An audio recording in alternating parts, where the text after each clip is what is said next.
सकाल समस्त को मो प्रणाम। मु डॉक्टर शिव प्रसन्न पाठी। प्रिय छात्र छात्री माने आज आलोचन ओडिशा इतिहासर विभिन्न अध्याय 20 गोटी प्रश्न उत्तर आलोचना करवा। चलतु प्रथम प्रश्न कौन कहूँ देखा। व्हेन वाज उत्कल सम्मिलन एस्टाब्लिश्ड। पिला माने उत्कल सम्मिलन विषय आपण माने पढ़ी। स्वतंत्र उत्कल प्रदेश कांग्रेस गठन में अनेक भूमिका रही है। उत्कल सम्मिलन यही उत्कल सम्मिलन अनुष्ठान टी केबे प्रतिष्ठा होता। 1903, 1904, 1905, 1906, 1903, 1904, 1905, 1906। तो पिला माने एक उत्तरटा हे ए 1903 1903 मसीह उत्कल सम्मिलनी नामक अनुष्ठान प्रतिष्ठा होता। आम देखिए पिला माने 2 नंबर प्रश्न। When was Samaj published as a daily newspaper. 1919, 1920, 1921, 1922 एबे भी प्रकाश पाउछि। ओडिशार प्रसिद्ध खबर कागज समाज केउ मसीह दैनिक खबर कागज रूप में प्रकाश पाई। 1920 मसीहा, 1919 मसीहा, 20 मसीहा, 21 मसीहा, 22 मसीहा। तो पिला माने 2 नंबर उत्तरटा हे ए 1919 मसीह। 1919 मसीह समाज जो खबर कागज आज भी प्रकाश पाउछि दैनिक खबर कागज आकार रे प्रकाश पाई। जहाँकि सत्यवादी वन विद्यालय प्रकाश पाउला। गोपबंधु दासंकर तत्वावधान ये खबर कागजटी प्रकाश पाउला पिला माने। तापर आम देखिए 3 नंबर प्रश्न। Who was the first lady legislator of Odisha. Vishnu Sethi, Sarala Devi, Malati Devi, Rama Devi. ओडिशार प्रथम लेजिस्लेटर को किए जाइथिले नारी। 3 रही पिला माने उत्तरटा हे बी सारला देवी। सारला देवी ओडिशार प्रथम नारी जी की लेजिस्लेटर को जाइथिले। तापर देखिए पिला माने 4 नंबर प्रश्न। 4 नंबर प्रश्न कौन कहूँ। Where did the Queen of Kujang broke the salt law?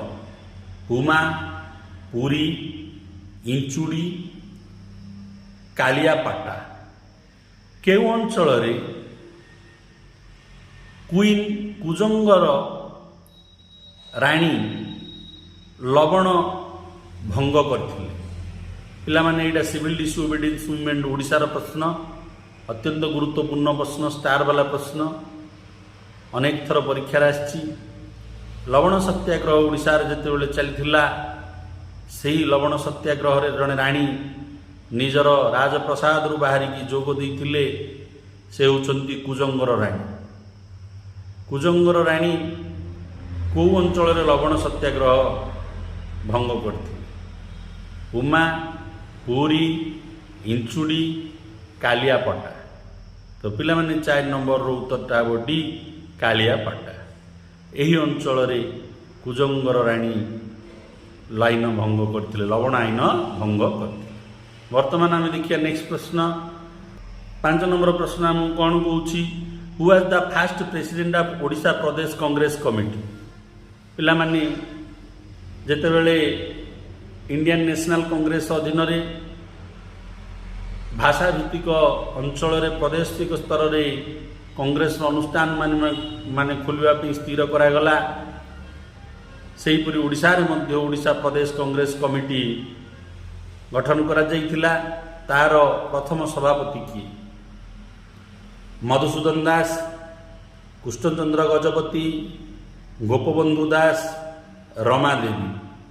5 number पिला माने उत्तरटी अवश्य गोपबंधु दास। गोपबंधु दास होचंती प्रथम सभापति ओडिशा प्रदेश कांग्रेस कमिटी जहाँ कांग्रेस अधीन रही। तापर देखिए पिलामाने 6 नंबर प्रश्न Which number of session of Utkal Sammelani hosted Maharaja Krishnachandra Gajapati at Paralakhyamundi on December 26 and 27, 1914? 2, 7, 10, 14. Which number of session?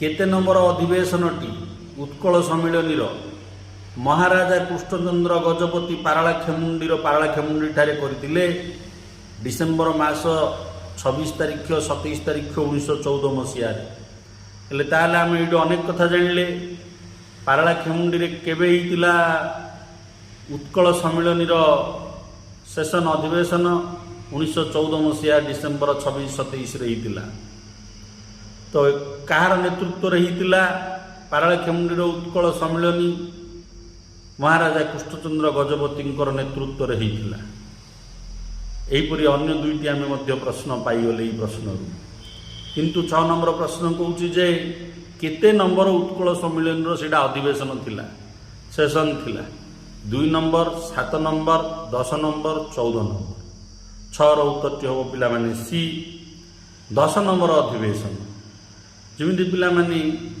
INC अधिवेशन गुड़िक विभिन्न अंचल होता से हीपरी ढांचारे उत्कल सम्मिलनी मध्य अधिवेशन विभिन्न अंचल होता जो अधिवेशनटी पारालाखेमुंडी महाराजा कृष्णचंद्र गजपति नेतृत्व में डिसेम्बर मास 26-27 तारिख 1914 मसीह से 10 नंबर अधिवेशन उत्कल सम्मिलनी तापर देखो पिलाने 7 नंबर प्रश्न in which year the O'Donnell committee was appointed by government of India 1931, 1932, 1933, 1934 O'Donnell committee बोली गोटे कमिटी भारत सरकार द्वारा नियुक्ति करा जाइथिला ओडिशा भाषाभिषिक अंचल स्वतंत्र भाव में करने तार सीमा निर्धारण करने से डोनियल कमिटी केबे हितिला 7 नंबर उत्तरटा 7 नंबर उत्तर पिला माने 1931 मसीहा 1931 मसीह ओडोनियल कमिटी अपॉइंटमेंट होता भारत सरकार तरफ तापर आम देखा 8 नंबर प्रश्न in which of the year Utkal Sammilani Gopabandhu Das born Utkalmani Gopabandhu Das born Gopabandhu Das Utkalmani कहुला केउ मसीह गोपबंधु दास जन्म होती 9 अक्टोबर 1876 9 अक्टोबर 1877 9 अक्टोबर 1878 9 अक्टोबर 1879 तो पिला माने ये जना पड़ा जे गोपबंधु दास जन्म अक्टोबर मास 9 तारिख रही कौ मसटी देखा कौ मसीहाटी आम देखा 8 उत्तर हूँ बी 9 अक्टोबर 1877 मसीह यही महापुरुषंकर जन्म होता 1877 रे उत्कलमणि गोपबंधु दासंकर जन्म होता तापर देखिए पिला माने आम 9 नंबर प्रश्न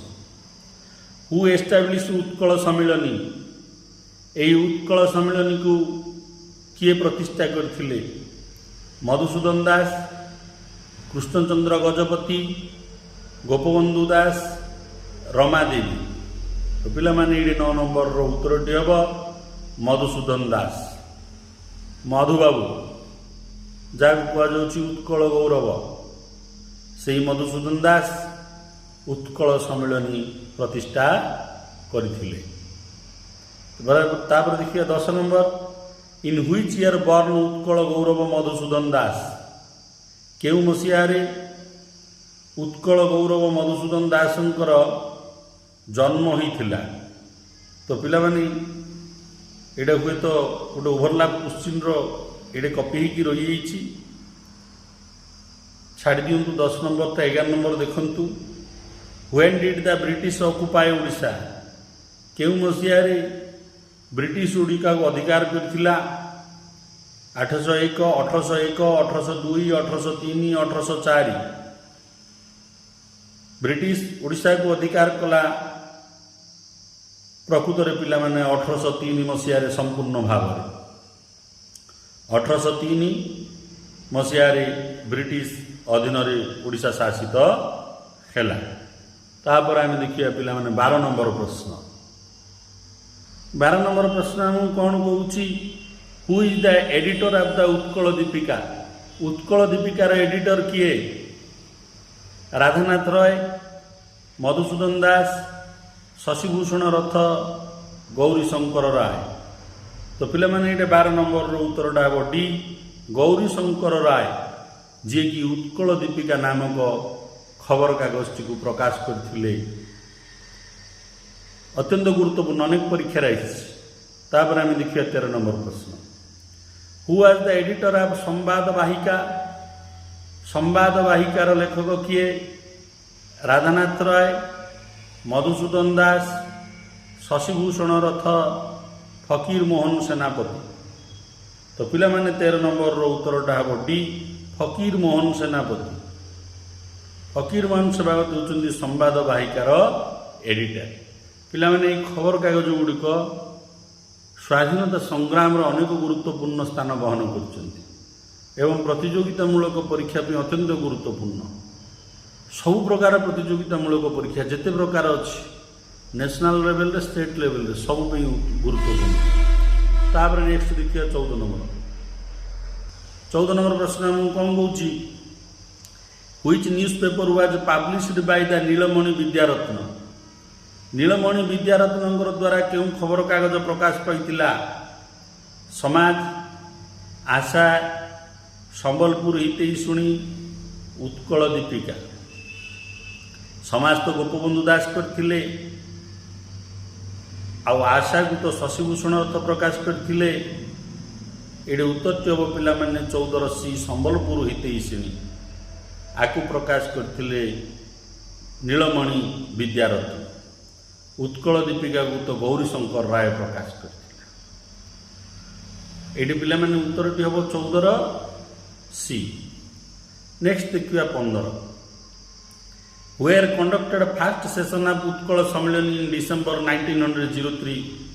ब्रह्मपुर, पारालाखेमुंडी, कटक, संबलपुर। उत्कल सम्मेलन प्रथम अधिवेशन 1903 मसीह केउठार अनुष्ठित होइतिला? ब्रह्मपुर ठारे ना पारालाखेमुंडी ठारे ना कटक ठारे ना संबलपुर ठारे? 15 उत्तर हम पिला माने सी, कटक। उत्कल सम्मेलन प्रथम अधिवेशन कटक ठारे होइतिला, डिसेम्बर मास 1903 मसीह होइतिला। अत्यंत गुरुत्वपूर्ण पिला माने। तापर देखिए पिला माने 16 नंबर प्रश्न। 16 नंबर प्रश्न हम कौन पचारुछि, which of the session of Utkal Sammelan presided by the Raja Krishnachandra of Mayurbhanj. First, 4th, 10th, none of the. प्रश्नटी को ठीक रे बुझिबे। उत्कल सम्मेलन कौ अधिवेशनटी राजा कृष्णचंद्र ऑफ मयूरभंज, मयूरभंजर राजा कृष्णचंद्र सभापतित्व करथिले। को अधिवेशन? प्रथम, चतुर्थ, दशम ए भितर कौड़ा भी नुह। तो पिला माने 16 नंबर उत्तरटा हम ए, प्रथम। फास्ट अधिवेशन कौट होता पिला माने कटक रे होता 1903 मसीह। से सभापतित्व करथिले मयूरभंजर राजा कृष्णचंद्र।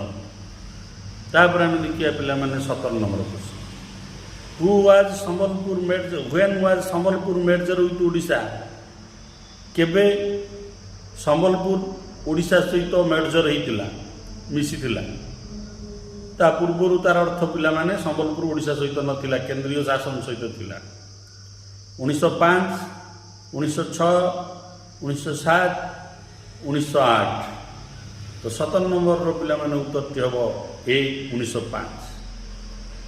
संबलपुर 1905 पूर्व केंद्र शासन अधीन रही 1905 ओडिशा सहित मिशिथिला। 17 नंबर उत्तरटी ए। बर्तमान देखिए 18 number. When as the province of Bihar and Odisha create? 1909, 1910, 1911, 1912। केबे बिहार ओडिशा प्रोविंस तैयार होइतिला? 1909 ମସିହା, 1910 ମସିହା, 1911 ମସିହା, 1912 ମସିହା। 18 ଏଇଠି ପିଲାମାନେ ଉତ୍ତରଟି ହେବ ଡି। 1912 ମସିହାରେ ବିହାର ଓଡ଼ିଶା ପ୍ରୋଭିନ୍ସ କ୍ରିଏଟ୍ ହେଇଥିଲା। ତାହା ପୂର୍ବରୁ ଓଡ଼ିଶା କେଉଁଠି ଥିଲା ପିଲାମାନେ? ବଙ୍ଗାଲ ଓଡ଼ିଶା ପ୍ରୋଭିନ୍ସରେ ରହିଥିଲା। ତାପରେ ଆମେ ଦେଖିବା 19 ନମ୍ବର ପ୍ରଶ୍ନ। Who was the chairman of the joint parliament committee of 1933?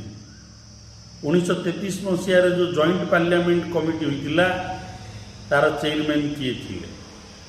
Lord Irwin, lord Macaulay, lord Linlithgow, Austin Hubback. 19 ନମ୍ବରର ଉତ୍ତରଟା ହେଉଛି ପିଲାମାନେ ସି, ଲର୍ଡ ଲିଲିଥଗୋ। ଇଏ ହେଉଛନ୍ତି ଜଏଣ୍ଟ ପାର୍ଲିଆମେଣ୍ଟାରୀ କମିଟି ଯେଉଁ ହୋଇଥିଲା 1933 ମସିହାରେ, ତାର ଚେୟାରମ୍ୟାନ୍ ମାନେ ମୁଖ୍ୟ। 19ର ଉତ୍ତରଟା ହେଉଛି ସି। ତାପରେ ଆମେ ଦେଖିବା ପିଲାମାନେ 20। When was the separate state of Odisha form? କେବେ ଓଡ଼ିଶା ବୋଲି ଗୋଟିଏ ସ୍ୱତନ୍ତ୍ର ରାଜ୍ୟ ପ୍ରତିଷ୍ଠା ହେଲା? 1935, 1936, 1937, 1938। ତ ପିଲାମାନେ 20 ନମ୍ବରର ଉତ୍ତରଟି ହେବ ବି। 1936 ମସିହାରେ ସ୍ୱତନ୍ତ୍ର ଓଡ଼ିଶା ପ୍ରଦେଶଟିଏ ପ୍ରତିଷ୍ଠା ହେଲା। ଇଏ ଥିଲା ପିଲାମାନେ ଏହି ଭିଡ଼ିଓର ଶେଷ ପ୍ରଶ୍ନ। ଯେଉଁମାନେ TGT ହାଇସ୍କୁଲ ପାଇଁ ଦେଉଛନ୍ତି ପରୀକ୍ଷା, ସେମାନଙ୍କ ପାଇଁ ବି ସମସ୍ତ ଆମର ଇତିହାସ ଭିଡ଼ିଓ ସାହାଯ୍ୟକାରୀ ହେବ। ପ୍ଲେଲିଷ୍ଟରେ ଯେତେ ଭିଡ଼ିଓ ଅଛି ଦେଖିନିଅନ୍ତୁ। ଆସନ୍ତା 7 ତାରିଖରେ ଯେଉଁ ପରୀକ୍ଷା ଅଛି ସେଇଥିରେ ସହାୟକ ହେବ। ବେସିକାଲି TGT ପରୀକ୍ଷା ହାଇସ୍କୁଲ ଟିଚର ପାଇଁ NCERTର 6 to 10 ବୁକ୍ ଦେଖନ୍ତୁ। ଆମର ଏଇ ଭିତରେ ଯେଉଁ ପ୍ରସ୍ତୁତି ପର୍ବରେ ମଧ୍ୟ ସବୁ ସେଇ ପୁସ୍ତକର ପ୍ରଶ୍ନ ଅଛି, ସେୟା ବି ଦେଖିନିଅନ୍ତୁ। ଭିଡ଼ିଓକୁ ଲାଇକ୍ କରନ୍ତୁ, ଚ୍ୟାନେଲକୁ ସବସ୍କ୍ରାଇବ୍ କରନ୍ତୁ ଏବଂ ସମସ୍ତ ପ୍ରତିଯୋଗୀମାନଙ୍କ ଗ୍ରୁପରେ ସେୟାର କରନ୍ତୁ। ବନ୍ଦେ ମାତରମ୍।